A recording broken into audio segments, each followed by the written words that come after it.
रविवारी तिरंगा मोर्चा होणार आहे।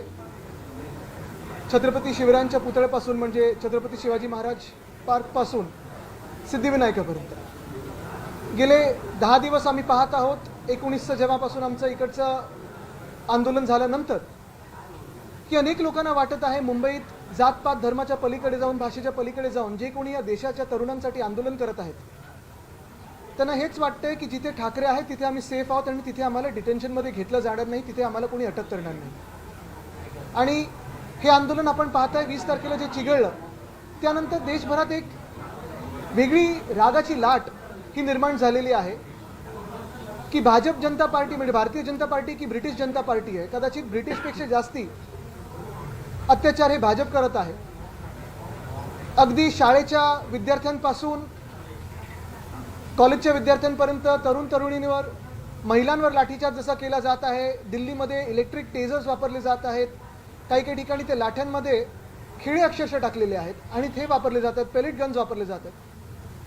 पण हा देशाचा तरुण देखील असा रस्त्यावर उतरलेला आहे की तो आता मानायला तयार नाही, तो मागे हटायला तयार नाही। कालच आपण पाहिलं असेल अमित आणि मी दोघेही चेंबूर पोलीस स्टेशनला जाऊन अनेक तरुणांना त्या डिटेन्शनमधून सोडून आलो। परवा मी वरळीत होतो, काल चेंबूर, मग काल कोण बोईवाडा पोलीस स्टेशनला गेलं, कोण वडाळ्यात होतं, कोण कुठे होतं।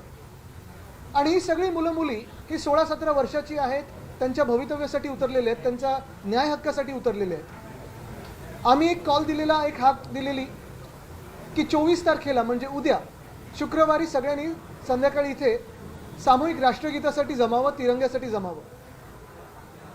पण जे काही आम्ही आता फीडबॅक पाहत आहोत, अनेक लोकांना, हजारो लोकांची गर्दी होणार आहे, हजारो तरुण तरुणी उतरणार आहेत। काही असे पण आहेत जे मेसेज करतात की सर आम्ही मुंबई बाहेरून आहे, कोण ठाण्यावरून आहे, कोण मुंबईत कॉर्पोरेट जॉबवर आहे आणि आम्हाला जरा शनिवार रविवार हा बरा पडेल। अर्थात शनिवारी आषाढी आहे आणि रविवारी जो तिरंगा मोर्चा होत आहे त्याच्यात अनेक पक्ष, अनेक सामाजिक संघटना, अनेक नागरिक हे सामील होणार आहेत, मोठ्या संख्येत सामील होणार आहेत। आम्ही फक्त एवढंच सांगायला ही प्रेस कॉन्फरन्स घेत आहोत की जे आम्ही 24 तारखेला करणार आहोत, सामूहिक राष्ट्रगीत असेल, तिरंगा मोर्चा असेल, हा सगळा एकच 26 तारखेला सकाळी 10 वाजता छत्रपती शिवाजी महाराज उद्यान म्हणजे आपलं शिवाजी पार्क, तिथे छत्रपती शिवरायांचा जो पुतळा आहे तिथे सगळ्यांनी एकत्र यावं। आणि सगळ्यांनी एकत्र आल्यानंतर हा मोर्चा हा सिद्धिविनायकाच्या दिशेने जाणार आहे। तिकडच्या चौकामध्ये आपण पाहाल की या मोर्चाचं जे काही देशात मेसेज द्यायचा आहे, देशात जो आवाज द्यायचा आहे, दिल्लीपर्यंत जो आवाज द्यायचा आहे तो तिथून दिला जाईल। ह्याच्यात कुठच्याही पक्षाचे झेंडे नसणार, बॅनर नसणार, स्लोगन नसणार, असणार तर फक्त तिरंगा आणि देशभक्त भारतप्रेमी सगळे नागरिक, हिंदुस्थान प्रेमी सगळे नागरिक हे उतरून ह्या मोर्चात सामील होणार आहेत। तर मी आपल्या सर्वांच्या माध्यमातून आणि सोशल मीडियाच्या माध्यमातून सगळ्यांना विनंती करत आहे की 24 तारखेऐवजी सगळ्यांनी 26 तारखेला सकाळी 10 वाजता शिवाजी पार्कात यावं आणि तिथूनच आपला हा मोर्चा, तिरंगा मोर्चा हा सुरुवात होणार आहे। म्हणजे आपण बघतो की रोज दादरमध्ये फिरून जमताय, आजही जमते, उद्याही जमते, म्हणजे आपण सांगताय की काय पोलिसांनी बघून घ्या, मग कोण सांगतं। आधीच पत्रकारांवर हल्ले होतात, तुम्ही अजून पोलिसांना सांगताय। इकडच्या नाही होतं, तिकडच्या गोदी याच्यावर होतात। पण एक महत्त्वाचं आहे, एक तुम्ही पण खूप चांगला रोल इथे न्यूट्रली केलेला आहे, तुमचं पण मी खरोखर अभिनंदन करतो। आणि दुसरी गोष्ट जसं सांगितलं ना मी, 19 तारखेपासून जो पहिला इथे मोर्चा झाला त्यानंतर काल पण आम्ही इथे ज्या विद्यार्थ्यांना भेटलो त्यांचं हेच म्हणणं आहे की इथे उद्धवसाहेब, राजसाहेब दोघंही आहेत, राजसाहेबांच्या घराकरती आहेत, कोणी आम्हाला हात लावणार आहे। आणि काल आम्ही जे करत होतो मुंबईत ते हेच सांगतोय जे आत्ता मगाशी राजसाहेब आणि उद्धवसाहेबांनी सांगितलं की आंदोलनकर्ते हे शांततापूर्व आंदोलन करत आहेत। शासनाने आणि पोलिसांनी हे हिंसक करू नये, कारण तसाच उत्तर किंवा ते चिघळलं तर मग शासनाला भारी पडेल। सामान्य माणसांना पण पोलिसांकडून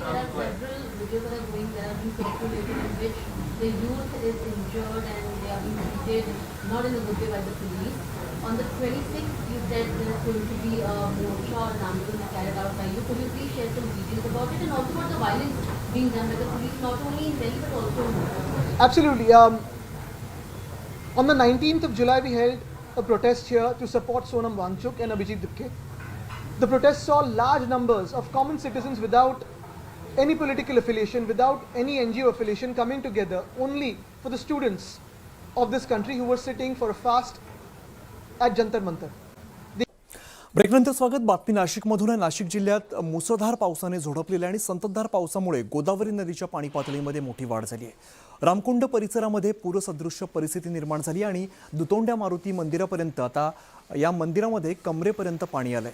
गोदाघाट परिसरातील अनेक लहान मोठी मंदिरं ही सुद्धा पाण्याखाली गेली आहेत. नाशिक जिल्ह्यातील ककाने खेडगाव पूल, जुना बेज पूल तसंच कळवण नाशिक मार्गावरील हे सगळे जे पूल आहेत ते सुद्धा पाण्याखाली गेले. त्यामुळे वाहतूक जी आहे ती तात्पुरती बंद करण्यात आली आहे.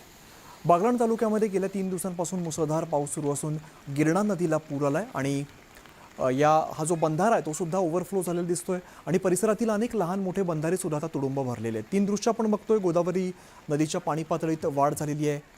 आठंबे पूल सुद्धा पाण्याखाली गेले आणि गिरणा नदीला आता मोठ्या प्रमाणात पूर आलाय. तर इकडे पालघर जिल्ह्यामध्ये मुसळधार पाऊस सुरू आहे आणि अनेक भागामध्ये जनजीवन विस्कळीत झालेलं आहे. ठिकठिकाणी मुख्य रस्त्यांवरती पाणी साचल्यामुळे अनेक मार्ग वाहतुकीसाठी बंद करण्यात आलेत. गावांचा संपर्क तुटलाय. बोईसर पालघर मार्गावरील सरावली या ठिकाणी रस्त्यावरती मोठ्या प्रमाणात पाणी आलंय. त्यामुळे वाहतूक पूर्णपणे ठप्प झाली आहे. डहाणू तालुक्यातील कासा या ठिकाणी पुराच्या पाण्यात अडकलेल्या एका कुटुंबातील 4 जणांची स्थानिकांनी दोरीच्या मदतीने आणि ट्यूबच्या सहाय्याने सुखरूप सुटका केली आहे. अनेक गावांचा वीज पुरवठा खंडित झालाय. नागरिकांना मोठ्या अडचणींचा सामना करावा लागतोय. पुढची बातमी पाहूयात. आषाढी वारीनिमित्त पंढरपुरातील चंद्रभागेच्या तीरावर 65 एकरांच्या भक्तिसागर परिसरात दिंड्यांचं आगमन सुरू आहे. सुमारे 700 दिंड्यांसह 6.5 ते 7 लाख वारकरी या परिसरात वास्तव्यास असणार आहेत. यासाठी नगरपालिकेनं 680 प्लॉट्सचं नियोजन केलं असून पाणी, वीज, स्वच्छता आणि इतर मूलभूत सुविधांची व्यवस्था केलेली आहे. त्यामुळे गर्दीचं विकेंद्रीकरण होऊन वारकऱ्यांच्या मुक्कामाचं सुयोग्य नियोजन करण्यात आलेलं आहे.